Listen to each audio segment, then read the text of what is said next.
Hello, fellow geeks and nerds. This is Brandon from the Golden Guardians podcast. Before we start today's awesome episode, I just wanted to make a couple announcements really quick. First of all, you can find me on social media, and I am everywhere on social media. Well, maybe almost everywhere. But if you're on Facebook, you can follow me at BrandTat. Follow me on Instagram at super_fanboy_guy. Twitter is superfanboyguy, capital S, capital F, capital G. And if you want to find me on Discord, you can find me superfanboyguy number 2342. And if you have an itch to kind of support me and the content that I create, there's actually two ways you can do that. The first way is you can check out my Patreon at www.patreon.com/superfanboyguy. The Patreon has some really awesome tiers and perks for people that want to further support the podcast and the YouTube channel. Be sure you check it out at Patreon and become a patron if you desire.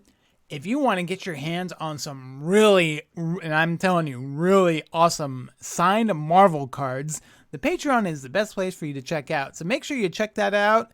Check out some of the tiers and see what tickles your fancy and check it out. If you don't want to do Patreon or you don't have a Patreon account, another good way you can support me is to visit my eBay store at www.ebay.com/superfanboyguy.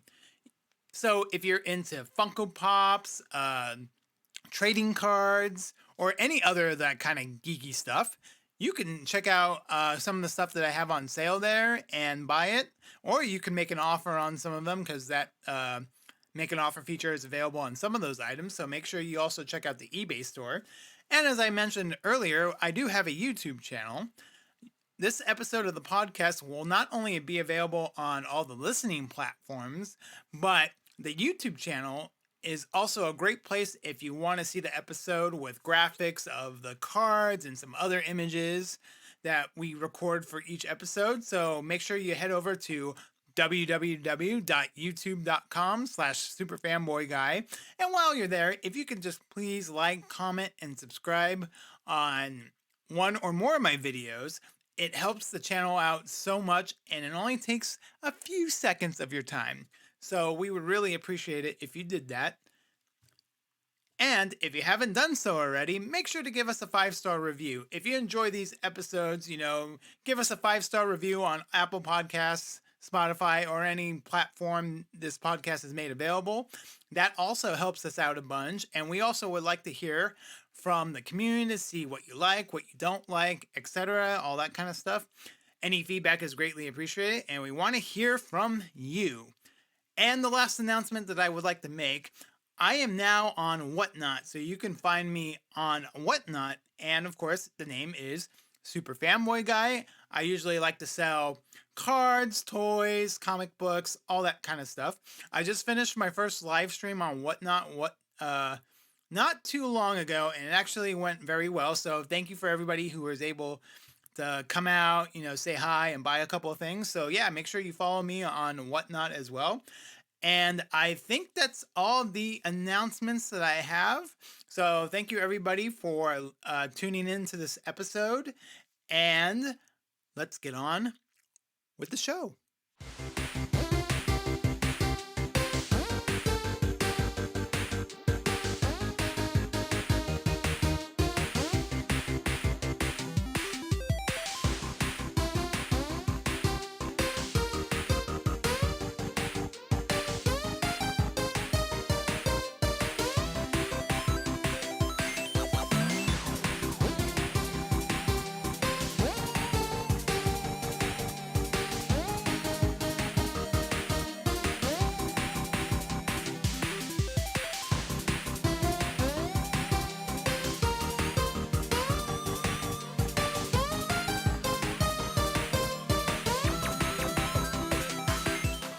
Hello, everybody. Welcome to the Golden Guardians podcast, a podcast dedicated to the competitive gameplay and deck strategies for the Versus System TCG Golden Age format.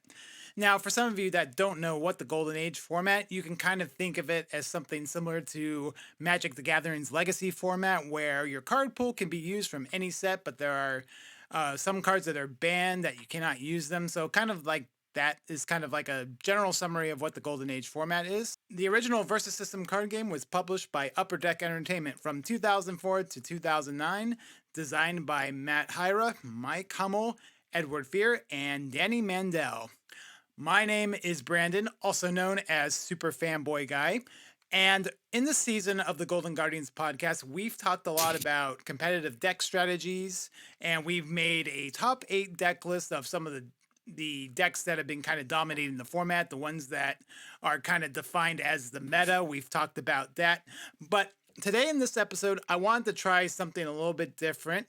We're going to take a break this episode from talking about competitive gameplay, and I wanted to take this opportunity to interview some of the people in our community, people that you may have seen on Facebook, Discord, YouTube, and other social media stuff like that. And what better way to start my very first community interview than with my special guest for this episode. He is the reason our community exists today. He continues to support this game even after it was discontinued in 2009. You may know him as the creator of the Versus System Remix. You may know him as one of the administrators of the Versus System Collective group on Facebook. You may know him as one of the Octagon Versus System tournament organizers, or you may know him as the bald guy who looks like a Lex Luthor. Ladies and gentlemen, it is my pleasure to introduce you to my special guest, Mr. Aaron Mead. Aaron, thank you so much for being here today. What an introduction, Jumpins. Thanks. It's good to be here. I appreciate it. Well, I had to throw some kind of Lex Luthor reference in it because I know you're a big Lex Luthor fan. I'm a huge Lex Luthor fanboy. This is true. So how did you actually start as Lex Luthor, being a fanboy? What is it about him that appeals to you? I always found myself only liking a comic if it had a compelling villain. Okay. So really quickly on with Marvel, for example, I didn't really like their villains, but their anti-hero kind of niche was really interesting and appealed to me, Venom and Punisher, that sort of thing. But with DC, their heroes were all just so cheesy and bad, but their villains were always amazing. I just loved them. So I don't know, it just kind of stuck. I really like a good villain, and Lex kind of embodies all of the best traits for those constantly recurring, heels that you just love to read about and see what they're concocting next, that sort of thing. So it just kind of stuck. And I was bald at a young age, so I kind of related a little bit to that baldness bit with Lex. So. Oh, okay. Very cool. Yeah, I always liked Lex Luthor because it was always appealing to me that Superman, who's one of the strongest people ever made, is thwarted by someone who's like an ordinary guy with a lot of money. Like, that's always been kind of my appeal to Lex Luthor. Hey, man, money is a superpower. I don't care what people say. Yeah, it works. Exactly. Yeah. And it's just like his wit definitely outmatches Superman's strength to a certain extent. And I think that's what, I find most appealing about Lex Luthor. But oh, yeah. But yeah, so anyway, okay, so what we're going to do in this episode, Aaron, I'm just going to ask you a few questions. We're going to divide this into 3 segments of this episode. The first segment, we're going to talk to you about the Versus System Collective group on Facebook, and I'm going to ask you some questions about that. And then sure. The second segment, I really want to talk about your accomplishment with the Versus System remix, so I kind of wanted to pick your brain with that. And then the last segment we're going to go over, there's just some couple nerd questions I've always wanted to ask you, because I know that every time we've met, we played on Octagon, or we just message each other on Facebook and talk about what we've done in the past. But I kind of wanted to take the time I wanted to get to know you a little bit more, and I wanted people in our community to know you a little bit more because you are the driving force to this community, this day and age. And I want people to listen to this episode and really get to know you and see, all these achievements that you made. So I think that'll be it for the introduction part of the episode. Unless there's anything else that you want to talk about, I'll just jump right into the questions. That's fine. That sounds good. Okay, awesome. All right, so we're going to talk about the Versus System Collective group on Facebook. And people listening to this episode, if you haven't joined the group, do so now because it is an awesome community. And the thing that I wanted to ask you, talking about the Versus System Collective group on Facebook, what made you create the group on Facebook? What inspired you? Actually, maybe only a handful of people know this, but I think a year ago I was interviewed for some other podcast, and it came up then too. But the Versus System Collective started as our local play meetup group. I Oh, just made okay. a Facebook page for us to communicate, like, hey, tournament on Wednesday, that sort of thing. But I guess because of the ambiguous name that I gave it, other random people began to join, or as our group got a little bit of notoriety, other people from farther away would join up just to kind of stay plugged in, and we were known for doing some pretty interesting experimental deck concoctions and stuff like that. So it just gave us a way to be approachable. But eventually, it just kind of hit a breaking point, and it was just beyond our ability to treat it as a local group community, hub. So we made a new little place for us to chat with, and like some kind of message thread, that we just use for all of that stuff. But yeah, it just kind of outgrew itself accidentally because the name was pretty appealing, I guess, and eventually we became bombarded with a whole bunch of new members. So that's I didn't sit down one day and go, yes, we need a global community meeting place.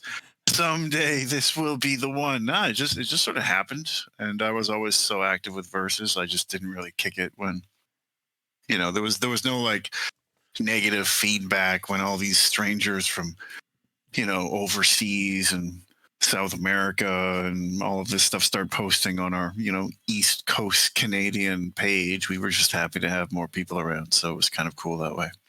Okay, so your intentions were to start small with it, but then it just grew into this big Yeah, group. So, I think that's a testament of verses. I mean, verses is appealing, and I was maybe the only thing I could really credit myself with was maybe I was the first one that had a page. So all right. one day Facebook has a search function and people start typing in versus system, and I was the only page maybe that was showing up. So there it is. Or when it showed up, they see my group had the most members, so they must think, oh, hey, that's the community hub or whatever. And then as Facebook changed over the years, we did change it to be more appropriate for the community hub that it is, and friendly for buy sell trading, and friendly for artists that are looking to list their stuff to sell, which all of that does happen now. So it's really cool to see how it grew. But when I made it, I was just impatient, and we were all working adults ish, and we just needed to collaborate on playtimes, and that's kind of what started it. So Wow, yeah. that's pretty crazy. So, did you start the group before or after the game died, or during when the game was in The production? game is still live. If you go back far enough, you'll see us little locals talking about various set releases as they were leaking them and that sort of thing. If you've got the wherewithal to find specific ancient posts, they are all still there. I Oh, think it would have started before World's Finest. I think is when we started up, because I'm pretty sure we have release details as we were reacting to all these cards and stuff, and the insanity and stuff like that. I seem to recall seeing like an anniversary post at Christmas about insanity. So oh wow. That's yeah, interesting that you mentioned that, around World's Finest, because World's Finest, when that set came out, that was like, oh, I want to start playing more competitively with the DC stuff because I've always been a Marvel guy. So I missed a yeah, lot of those older DC sets like Justice League, Green Lantern, but I still played yeah. cards from them, but I never like bought booster packs or boxes and opened them.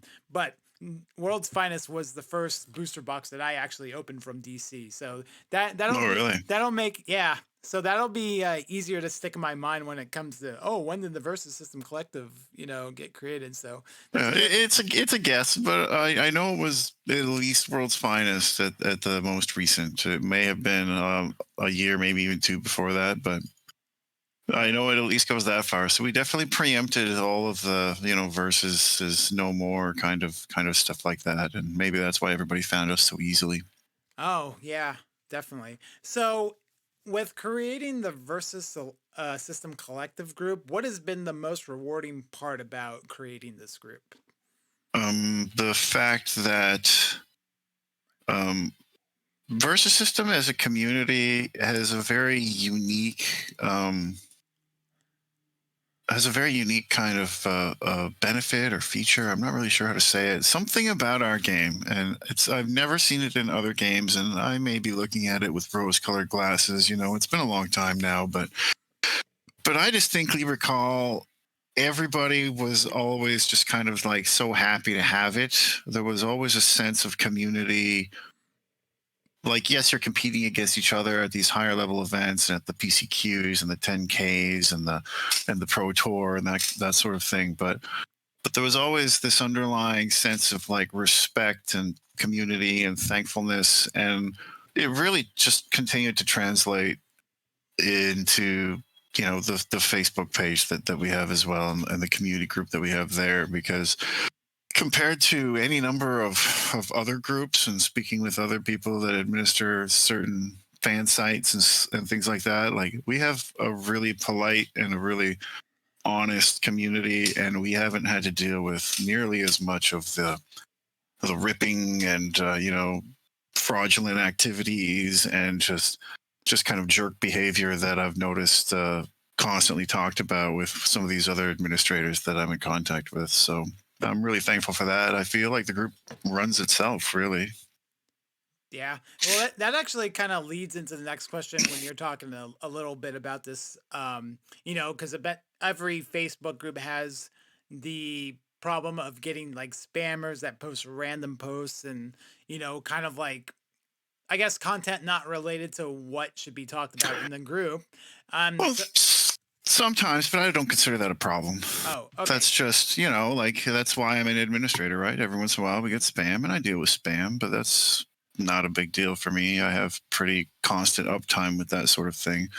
Right. As far as people whose behavior is with the intention of being fraudulent in some way, either it be through ripping off traders or that sort of thing, or offering cars that are of a potential quality that maybe isn't as good as people think it is, that sort of thing.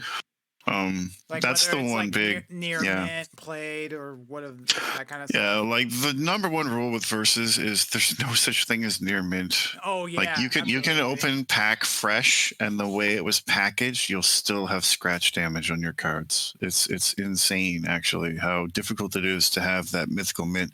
To the best of my knowledge, the only one that might exist outside of some very unique circumstances were the Upper Deck awarded Spider-Man EAs, because they came already sealed Okay. in like special protective things.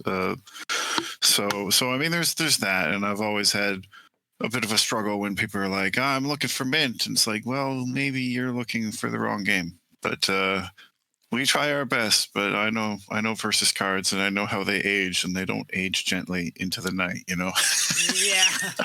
Yeah. Now Yeah. are you talking about the 4-drop sensational Spider-Man promo card?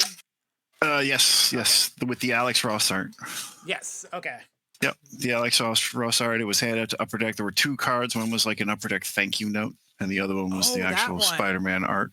Oh no, That's the I only one I am familiar with. It basically went from printer to sealed case. that's the one that had like the plastic casing, right? Yes, that's the Okay. only card I could imagine that might be in a pretty solid condition all the time, because so many times we've opened pack fresh sealed in storage for 10 years and immediately noticed scratches on the foils because of how the cards shifted while in the pack.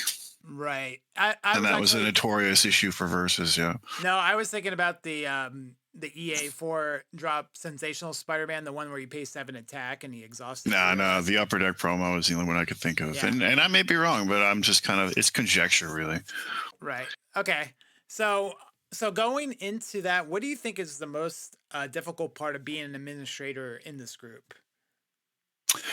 Um, Generally speaking, it's easy. I mean, it obviously calls for a Okay. certain amount of time and availability.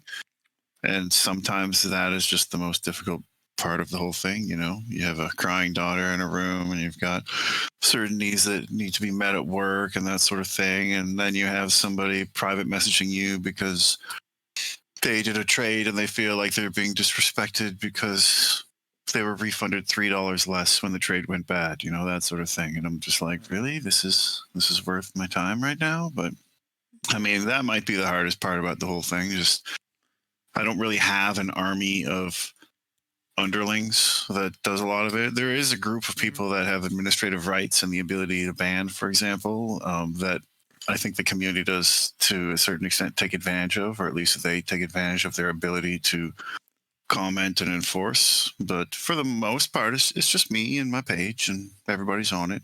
When you host the like the leagues or the octagon events Sure. Yeah. that you play that people play on, like Hmm. how do you decide like I guess the better way is like how do you decide to oh we're gonna do a league or oh we're gonna do a tournament that is oh we're gonna do golden age no MEV like how do you kind of determine what tournaments like is it like based on previous tournaments that say hey we've done this format well let's kind of do it again. To a certain extent, um, the the underlying thing is, I mean, people just want to play.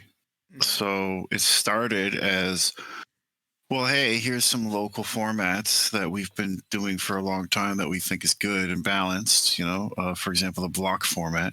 Hmm. Um, Maybe the international community hasn't really been exposed to it, and we could take it out for a spin. That's kind of how it started. Right. So we did the varying block formats, and the block formats is just you just take the whole card pool and you divide into three sections. So you have the Golden Age block, the Silver Age block, the Legends block, um, and it actually kind of tidies itself up very nicely the way that it splits up. So we were just like, I mean, that's how it started. Um, hey, here's an event. Everybody who liked to play back in the day, maybe this will involve some deck tweaking. One of the cool things about it is how everything was split up. You never had the, I don't want to say toxic. I don't feel like it's necessarily toxic, but you never had to worry about some of the lists that were really notorious for just, really wrecking everybody's night.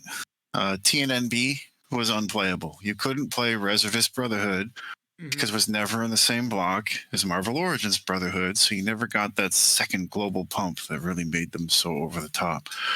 Um, Quick Fate, the Fate artifacts were separated from the Heralds of Galactus set because of how they split up, so you didn't have to worry about losing on turn two to a really solid draw from Quick Fate.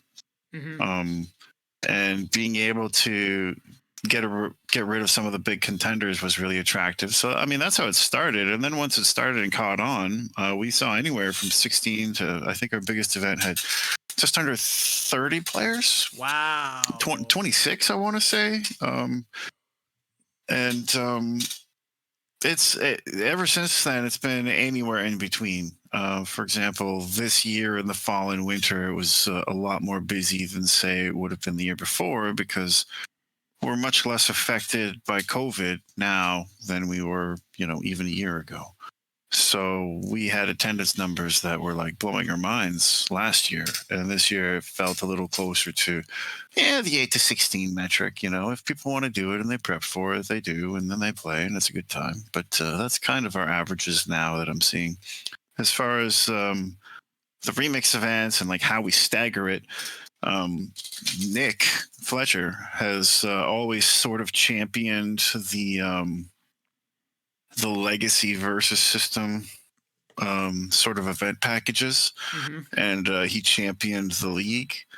Where, because I was already so tightly associated with Remix, we chose that we would make our best efforts to alternate, a traditional versus event, and then a remix event, and then a traditional versus event, and then a remix event, that sort of thing, so that we weren't really stepping on each other's toes, and people wouldn't feel obligated to have to like maybe pick one if they wanted to play in both, for example, that sort of thing.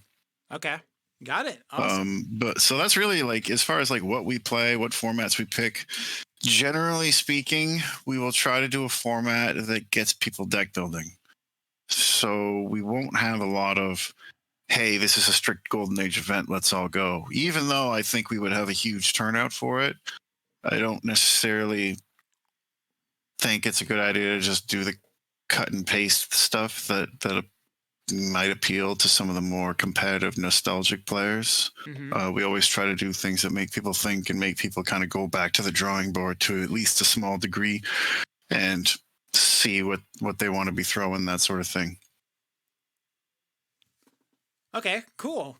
Gotcha. That's yeah, that's a lot of great information, and it's great to see people still playing, still like I like that going back to the drawing board because sometimes that when you played when the game was in print when you played competitively, you may have find strategies that you didn't during that time that you find now. So going back to the drawing board is definitely Yeah, something and one of cool the to other see that. one of the other things that we really enjoyed about the block formats even is a lot of modern decks that just weren't viable anymore were able to be revisited, which a lot of people really appreciated. Yeah, hey, I can play my good guys again, and they're actually pretty good in this block, that sort of thing, which was really nice to see some decks coming off the shelf that people liked back in their era, but were no longer really relevant in a golden age tournament of monsters, for example.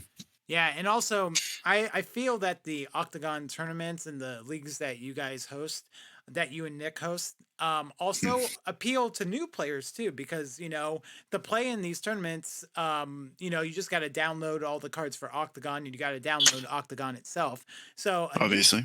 a new player can just pick up this game and learn the cards without even spending a dime. It seems like on the paper product, they could just all go digital if they wanted to. Absolutely, and we've had many new players coming in through these events and sort of earning their chops that way, so to speak. One of our local players only got into the game in the last year and a half, and he's been pretty much an event contender mainstay ever since he got hooked to the game, which is always nice to see. Oh yeah, it's awesome to see people still like wanting to play this game. It's always and you guys definitely made it like fun for all of us. So that's pretty cool. So, okay, so the last question in our first segment that I want to ask you, this is more kind of like it's not really I don't think it's really related to what we're talking about, but Sure. Okay. what are some of the most rarest versus system items you've seen for like sale in the group? And I wanted to ask you this question for quite a while now, so I think now's the opportunity to ask it. The rarest versus system items. I mean, that's a really hard one to answer because I Mm, feel like we've had so many one of a kind items go through us. I can't say how many times an artist has showed up with the original art for certain card images or card arts and, sell that original pencil work, so to yeah. speak, so I mean, how do you judge rarest when you have all of these rare pieces coming through? Um, I would say the most unique thing that went through, and I was so sad when I wasn't able to secure it for myself slash the community, was the original Galactus trophy from Worlds. Ooh. Now that is definitely a unique item. Yeah, so that did come through, and I think he was looking for something where it would be much easier in regards to shipping, and I'm international, so obviously there was some hurdles there, and it was damaged, which broke my heart to see. And Oh. I think there was some efforts being made to restore it, and I never really found out how things ended. I don't know for sure whether or not it's sold, but I do know it did make an appearance, and even now, if it's still unsold, I'm super interested. I would love to have that little piece of history. But to the best of my knowledge, I think there is a new home for it, and it's somebody who is willing to put in the restorative effort that it needs to be the centerpiece that it is. So Yeah, I know. I definitely know that I've seen like Tom Fleming has posted his original artwork Yep. Yeah. in Tom's a there. regular with us. Yeah. Yeah, yeah. So I've that's what like the first rare item that I bought from him was the Lord King sketch that he did, and Nice. Okay. that was probably the most rarest thing that I bought in the collective group. But Hmm. one of these days, like it's I just wanting like such a unique item like that Galactus trophy is definitely something that I would never have thought of, and that is something pretty cool to have. But I feel like sometimes there's also been instances where I've seen people posted foils of DCL cards, and I'm like, oh, I never even seen that before. Yeah. So that kind of also happened to me uh, going through the group. And then sometimes if there's a unique item that a little bit off topic, a little just here. I actually bought the Venom versus System banner from Marvel Team Up recently in eBay, and Okay. so I like collecting that kind of stuff because it's just kind of cool to display. And it's like, oh, these are very rare because you can't, most of them got destroyed through whatever being stored or whatever. So that's kind of like the cool purchase that I recently made. So I'm just gonna hang it up in my office somewhere. But yeah, Yeah. Cool. I kind of like buying unique little things like that periodically. But okay, so I think that the Versus System Collective group, I think I got all of the questions now. So let's kind of move into the remix, the Versus System Sure. remix. So for some of you that don't know, the Versus System remix is something that Aaron created himself to kind of gauge more interest into the game, to add more spice to our versus system need or whatever. I don't know the best way to say that is, but so Mike, the first question for the versus system remix for you: what made you create the versus system remix? Like, what inspired you to do this? I always had an idea of revamping the versus card pool in some way that could sort of even the odds with some of the more, let's say, egregious golden age decks that currently exist as a sort of, I don't know, solution slash really advanced, maybe even draft pod. Like I didn't really have a direction with it. I just always thought, like, as fun as it is losing to exiles or high voltage or venom burn or child lock variants, as fun as it is to keep getting rolled by those crazy golden age monsters like that, I kind of thought, wouldn't it be cool if we could just take everything that we have learned in all of these years of verses regarding balance, what's your average stat for X drop, that sort of thing, what's the value of a resource, and eliminate those really filler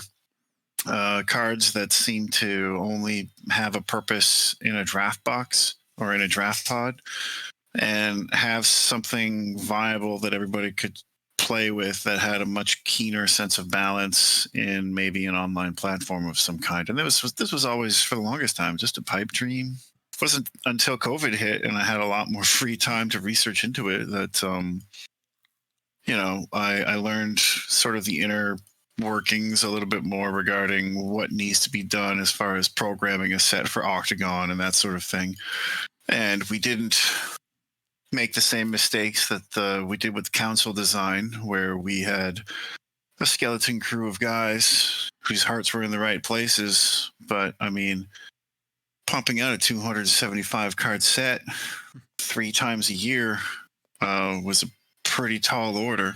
Mm-hmm. And burnout was a serious problem. So the scale had to be small enough on an individual level, and it just kind of all came together in an ideal way where we were sort of pitching some ideas. And I had found out recently just how easy it was, with a couple tips to program and code all the card information to be very easy to work with. And we were like, well, what if everything was an essential set? What if every team was just like, I don't know, 30 cards? We start 30-ish cards, 25, 30-ish cards, somewhere in there. Build the core engine of the team, get rid of the chaff. We don't need the superfluous stuff. Like, if there's a legitimate sub theme, we can always build on that later. But basically give everybody an essential collection of, I don't know, a good core group of teams, and then continuing to release new content will be much easier if we're not designing 275 and we're not balancing 275 cards at that point. We're balancing 25 or 30 against 25 or 30. And the original releases, when the team was a little bit larger, we were doing 4 teams per release, and we were just doing it quarterly.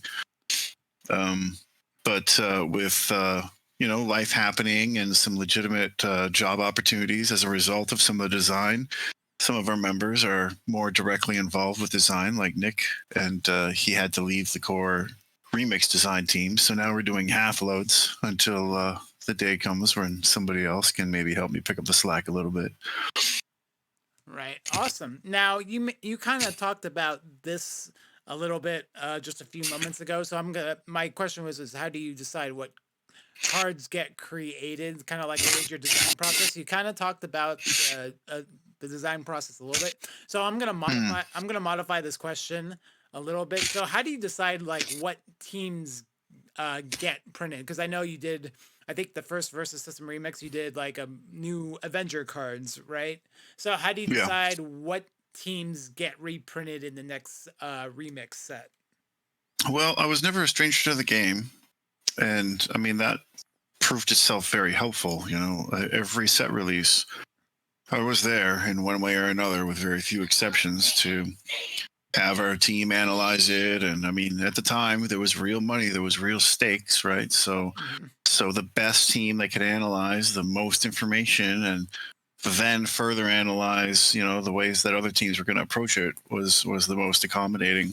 In regards to how we do the sets, it's just a question of you finally get the opportunity to make that card you always wished maybe certain teams had. So, for example, with Avengers and with a lot of the older stuff, any legacy player will tell you, it was really just sad that the best cards were never the popular characters. Who's Ahmed? A one-shot guy that dies in a Mm-hmm. Suicide Squad comic series? Like, why is this one of the best 3 drops to ever see print?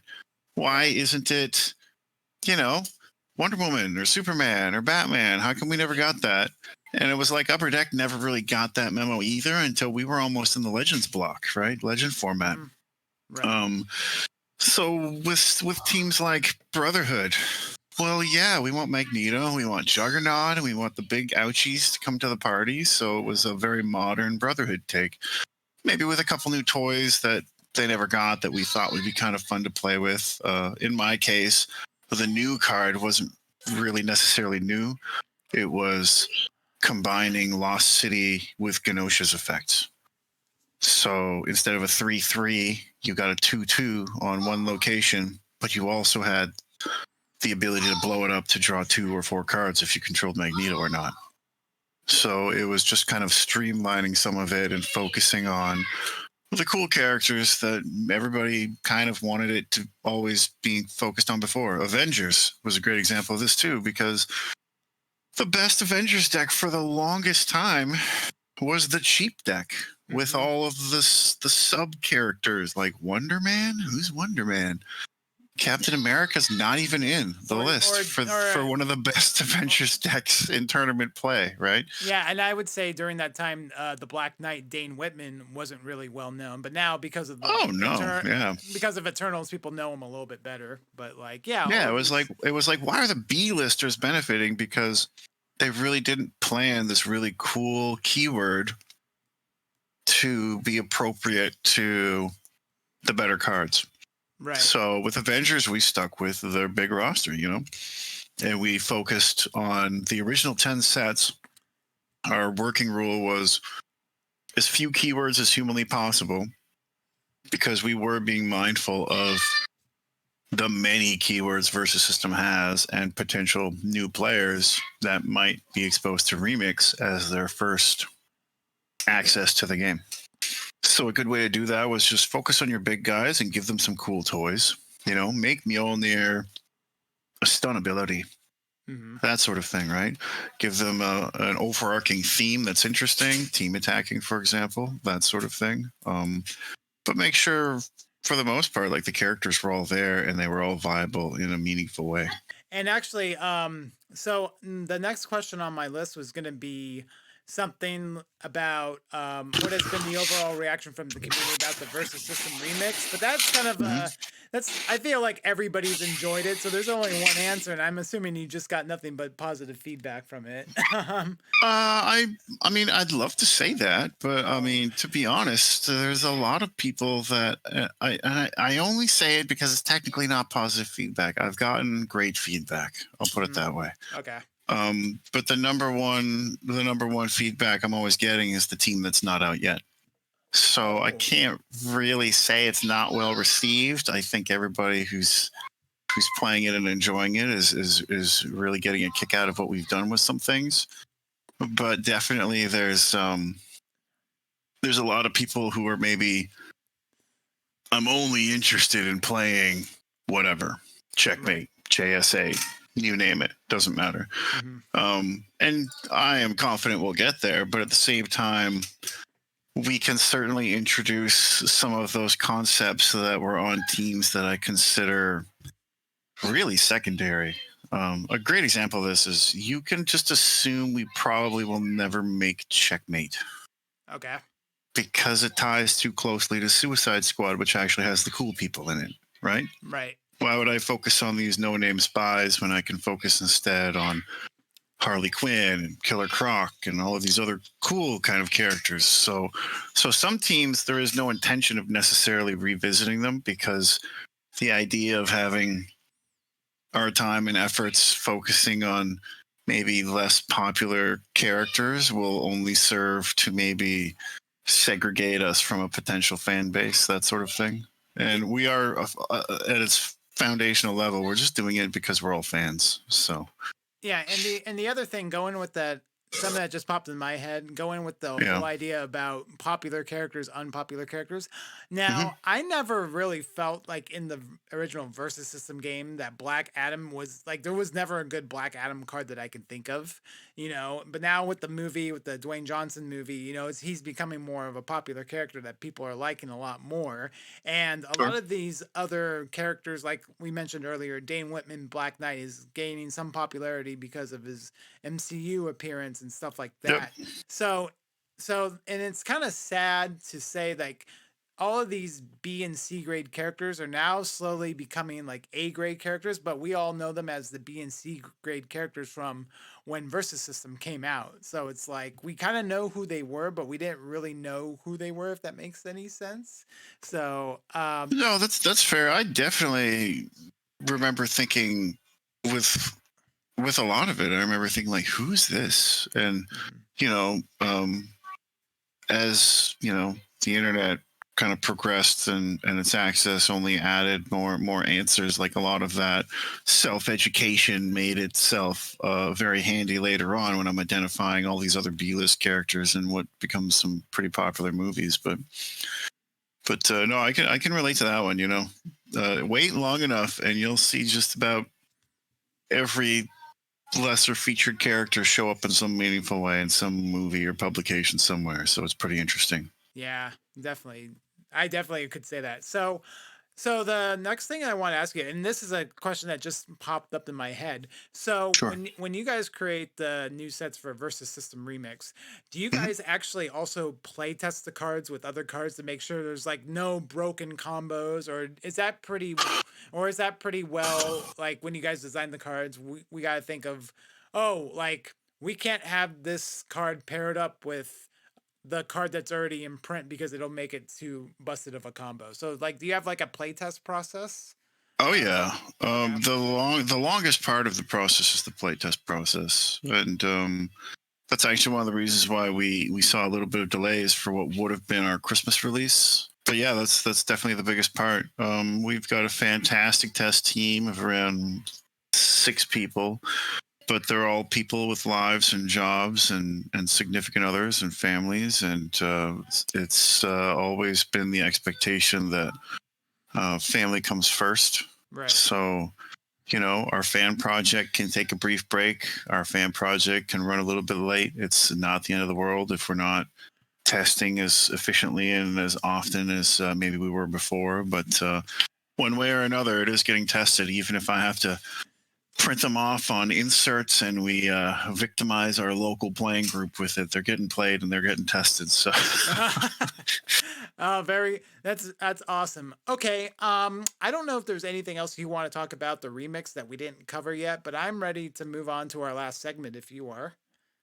um, no, other than just a general thank you to all of the members that have been selflessly contributing time, thoughts, opinions. There's a pretty solid group of people that are very good about catching my mistakes, and I have many of them to make. So for sure, it's not like it's all me by any stretch. I It wouldn't be as successful or as balanced or as fun as it is if it wasn't for the people forcing the checks and balances on the cool things that I want to make, and forcing me into a position where we have to make them realistic and viable and balanced. So yeah, props to them for sure. Oh, awesome. Well, awesome. Well, thank you for that. Okay. So, now our last segment that we're going to talk about here, I want to ask you some nerd questions that are Okay, probably not related to versus system at all. Um, so sure. the first question I was going to ask you is why you like Lex Luthor as your favorite character, but we already covered that earlier Yeah. in the episode, so we could just skip that one. Well, I mean, And, he's just the best. I Yeah, he's just actually the best. put in my notes here. Is it because you both have the same hairstyle, or both like the same hairstyle? It definitely isn't not a reason. Um, Yes. when choosing your proverbial representative avatar character from a comic book, it does help if they kind of, in the loosest sense, can look like you. So that definitely didn't hurt. Yeah, and actually, now that you mention it, I'm gonna go off topic and talk about myself for a minute. Why Sure. a lot of people don't know this about me, but why I'm such a big Spider-Man fan. So I am a big Spider-Man fan because I truly believe I am Peter Parker. I relate 100% to Peter Parker. So one of the things that really connects me with Spider-Man is that, my dad died of a heart attack when I was 16, and that I kind of relate to Spider-Man losing Uncle Ben in that way. Now, in my current living situation, I live in a house with my grandma who's 88 years old, similar to how Peter Parker, lived with Aunt May for so long. And I really feel like, especially with like Peter Parker, like doing the thing, like now my dad dying of a heart attack, there's nothing I could have stopped to prevented that. But before he died, I actually had the opportunity to see him one last time, and I didn't see it because I was mad at him about something that was completely stupid. I was 16, so I was young at stupid during the time. And I relate that to Peter Parker, how like he could have stopped the burglar that killed his uncle, but he decided not to. So I kind of relate to Spider-Man a lot in that way. And that's why he's always been close to my heart. And then actually, I was a senior in high school when the 2002 Spider-Man Sam Raimi movie came out. So that's when I saw that movie, I was just like, oh my God, I am Peter Parker. I kind of live his life to a certain extent. So that's just a little history of me about me, why I like Spider-Man. I just relate to him more than any other comic book character that's been out there. So just wanted to throw that out really quick. uh, so the next question that I have on the list is, do you have a comic book collection? I do. Okay, so what is the most valuable comic book that you have in your collection? Valuable. The one I didn't open, and it's purely valuable because I like bad guys. Oh.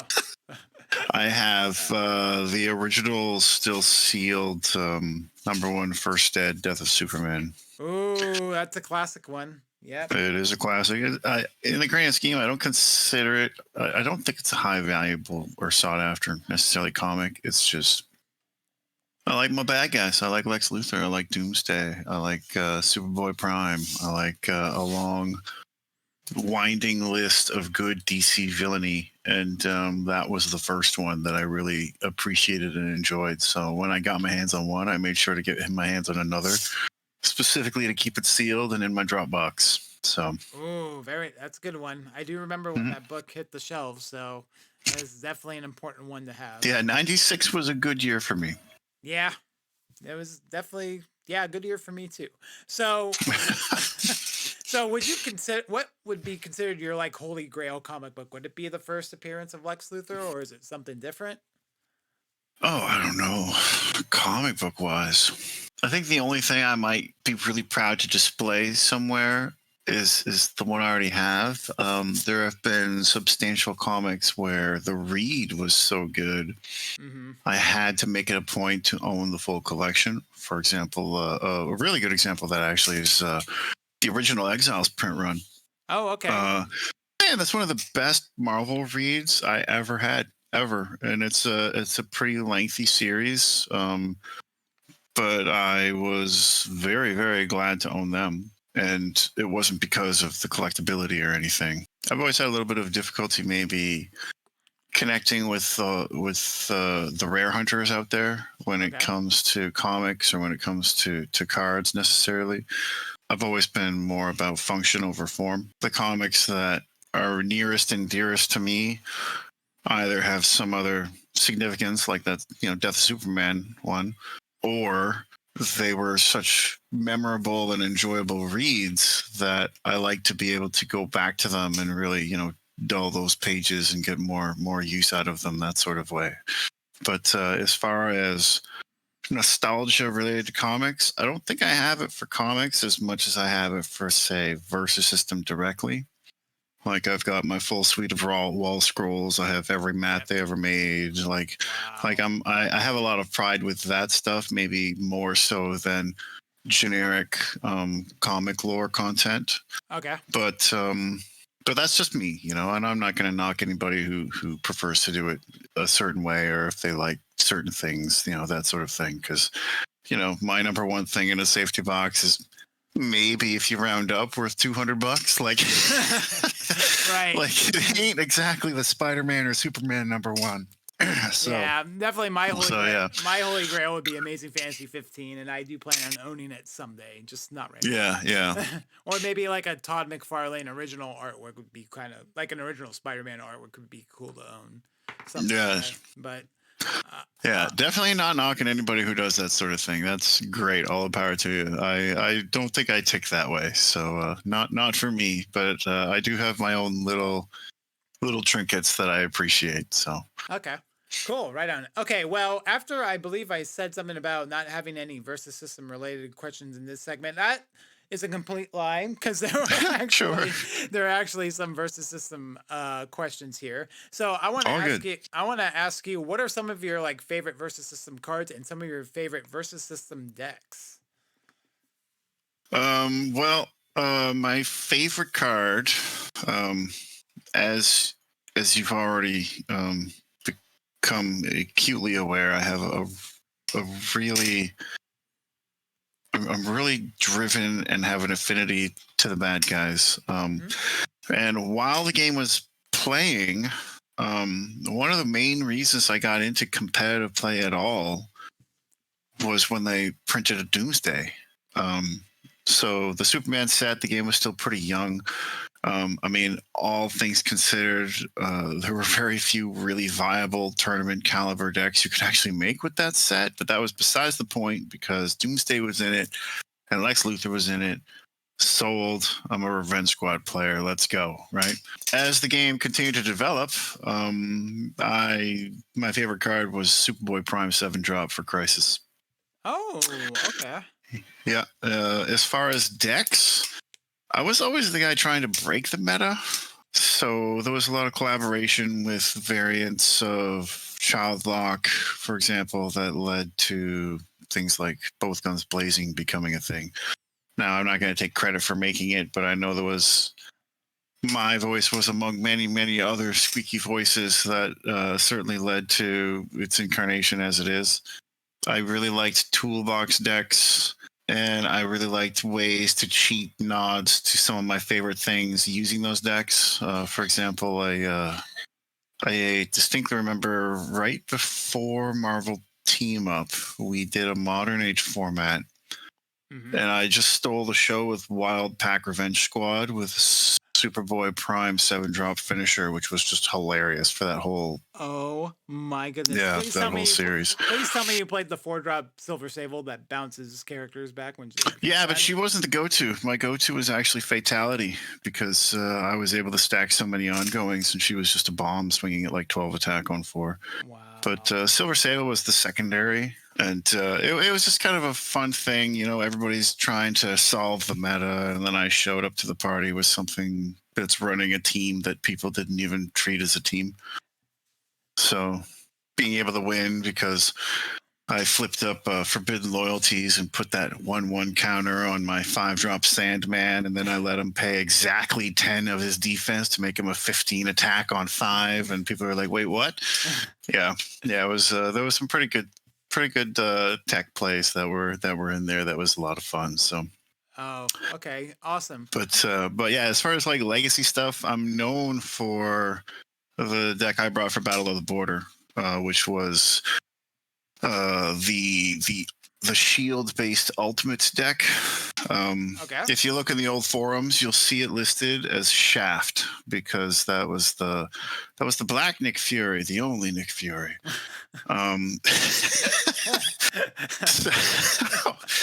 So, so I just love that deck. I love the idea of using the RFP as a storage zone for the cards that you actually want to play, and Mhm. trying to make do with a hand that was functionally only ever going to have 2, maybe 3 cards a turn once you started using and activating Triskelion. And I really appreciate and enjoy abusing rules timing and how triggers work and how phases transition to my benefit using all of these funky effects. And burning people for 120 on turn 7 with a Thor doesn't suck either. So So I think the last question that I have for you is going to be, the last question for the segment, and I guess the last question for the before we start wrapping things up here. All right, so sure, this is a question that I usually ask on all my podcast episodes when we talk about we've talked about the decks, and we've had an FAQ segment, and we talked about just FAQs that what are some things that hurt this deck or something, like kind of stuff like that. But one sure. question I wanted to ask you that I always ask is, if you could allow 4 copies of any one band card, what would it be? And I want to ask that to you. 4 copies of any one band card. If you could take it off the list, what would it be? Like we're talking completely. We're not talking some crazy like one of scenario or anything like No, that. no. So if you wanted Overload, all 4 copies of Overload would be off the list, for an example. Hmm. I always felt that after the correct banning of cards like Valeria Von Doom and Frankie Ray and the errata of Ramatut, stuff like that, I always felt like Dr. Light didn't need to stay banned. Okay. Because Versus was always so kind of acutely aware of those 1 and 2 drops that gave too much, that even after they banned him, they never really went back to it. You never really had a 2-drop that was so overperforming or so overproducing. I mean, I realized that in Golden Age, as a blanket, you absolutely could come up with some pretty cool ways to really abuse him, abuse the system. But for the most part, in a standard play event with any kind of card pool limitation, he was always just meant to stick to the willpower engine. Mm-hmm. I'm gonna go get Hal Jordan. I'm gonna search for a construct. That was kind of the niche that he was in. Is it Hal So I Jordan or always Kyle Rayner? sorry, Yeah. Kyle Rayner Okay. 2-drop. Yeah, the two flight range. Search for a construct. Of all the ones that are on the list, I look at him and I just kind of feel bad for him because I really believe you could unban Dr. Light and not a single deck in the Golden Age Kings list changes, because there's just so much speed in that list and so much consistency in that list. The band doesn't feel relevant anymore. All the other ones, I really agree with their reasoning for almost all of them. The other one on the list, and it's not because I want it, it's because I always questioned it. Go Down Fighting was preemptively banned because of an interaction they came across in testing. However, when the set went live, they had corrected the problem card that might have caused it, but they kept the preemptive ban anyway. Hmm. The best way you could have that go down fighting infinite loop that they were really, really paranoid about, it's a 6-card combo, man. Good luck. Go with God, my friend. It's a tough one. And it requires duplicates to do it, so you're not going to get away with. Yeah, it's a tough one.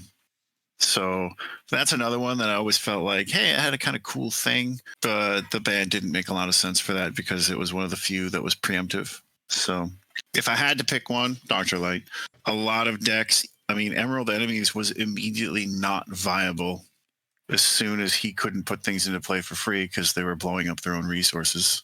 But everything else was nerfed or banned or hit in a way that he didn't really have a lot of good targets to go find anymore that are going to give him any kind of pluses. So yeah, that's my take on that. I always look at the ban list like analytically. Why is this here? Do I agree with why it's here? Those two cases are maybe the only ones where I don't think at this point they make a lot of sense anymore. I would just as soon consider removing them. Okay, fair enough. And actually, on previous episodes of the podcast, we've talked about where Doctor Light should be included in this deck because he would be pretty good. And Yeah, after exactly. yeah. Even when we play now, Mhm. nobody pretends we never errated Ramatut. And that's always the number one. Like, hey, if only there was a 2-drop that could get me like anything I wanted, you know. Is that the Uh, Ramatop that does something with plot twist or something like that? yeah, Ramatut originally worded was when it enters play, put a plot twist from your KO pile to your hand. The errata was when he is recruited. So Okay. he no longer would allow infinite cosmic radiation plays with a Dr. Light and all the right team ups and a Devil's Due making something infinitely huge, for example. Okay. So it's like I get it. That was a problem. They solved the problem and then they overcorrected with the banning of Dr. Light at the same time because they wanted to preserve maybe future design space, which I mean they weren't wrong, but even with him banned, I felt like they continued preserving that future design space because we never really got another 2-drop that overperformed to that degree. It would be a very short list. With MEV, there's a whole lot of really cool targets, but I Mhm. always have an asterisk. MEV was never made for balance. It was made as a gift to the community, and I don't see it as anything else. So I don't really have the ability to take that set very seriously because it was so painstakingly provided from all the people who cared the most about the fans. But unfortunately, the set was just so unbalanced because of the lack of access and the lack of prep. So Well, I think that is all of the questions that I have. So I think okay, we're going to go ahead and wrap things up. And I'm going to first start by saying, Aaron, thank you very much for coming on this episode of the podcast. It was great talking with you. We definitely learned a lot of cool things about you today, and I hope a lot of people in the community did as well. And yeah, it was fun. yeah, thank you. And I know you're a family man, and taking time out is not always the easiest to do, but I do appreciate you taking the time to come out here and talk to me and everybody in the community. Yeah, So no problem. so much. Okay, so yeah, to kind of wrap things up a little bit. Everybody who's listening to this, make sure if you're not to join the Facebook collect the Versus System Collective group on Facebook. There's Hmm. a lot of awesome people there. And I've had a blast going there. I met so many great people. And if you want to, if you're a new player that wants to get into this game, or you are a already existing player that's maybe played the game and wants to get back to it, I would recommend joining the Facebook group, the Versus System Collective. Make sure you check them out. And Hmm. also, Aaron, you do have a YouTube channel where you post games periodically, right? I do. I try to post like notable conclusions to all of our events and stuff like that. So there is a YouTube channel, but the info is only as sporadic as our events. Oh, okay, right. So, but the short version is if you're on the collective, you have access to everything, whether or not I'm hyping it. Go to the collective, scope it out. The YouTube channel is mostly just under my name, Onyx Weapon VS. If you do a search for it, you'll find it. If you're in our Facebook group, you go into the about section, I want to say. Is it about? They Okay. changed the name of it. Featured. It's featured. Go into the featured section.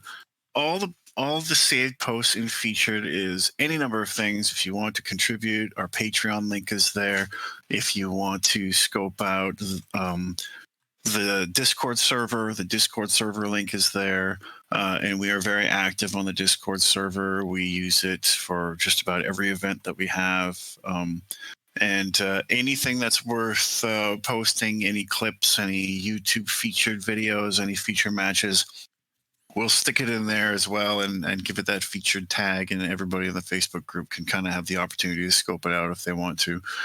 So, I mean, I would just say, like, if you find the Facebook hub, we will make sure everything is in the Facebook hub and you can get to everything else you need. Yeah, like the YouTube channel is, you can find it under my name, Aaron Mead, or you could look up Onyx Weapon VS, and it's almost exclusively just compiled pairings from my perspective of running different events. Some of them are remix, some of them are legacy. You know, it doesn't really matter either way, and just something that people can sort of check out and see, like, hey, how did the finals go, what was being played, that sort of thing, if they're into it.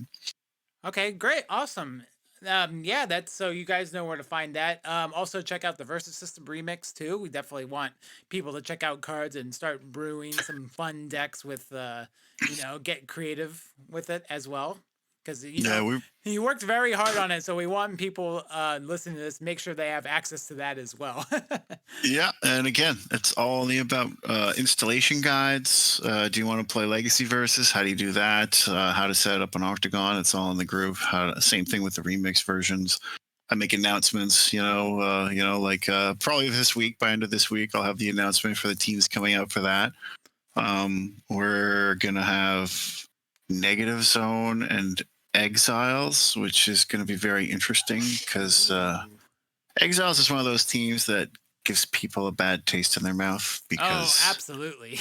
they were just a little overtuned. Okay, a lot overtuned, but the shift mechanic as a mechanic is interesting enough that there was lots of room for balancing space.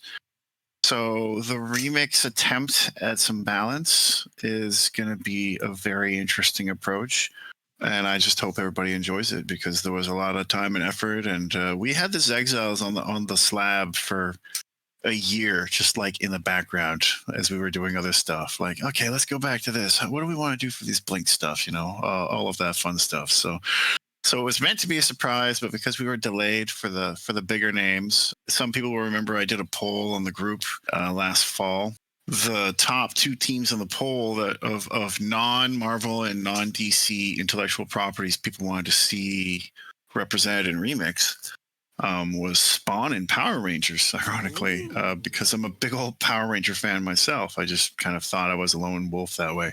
The rules that we're trying to do for them, because we want to have that feeling. I want Spawn to feel like the symbiosis with the Spawn and the characters relevant to them. I want it to feel like an engaging mechanic.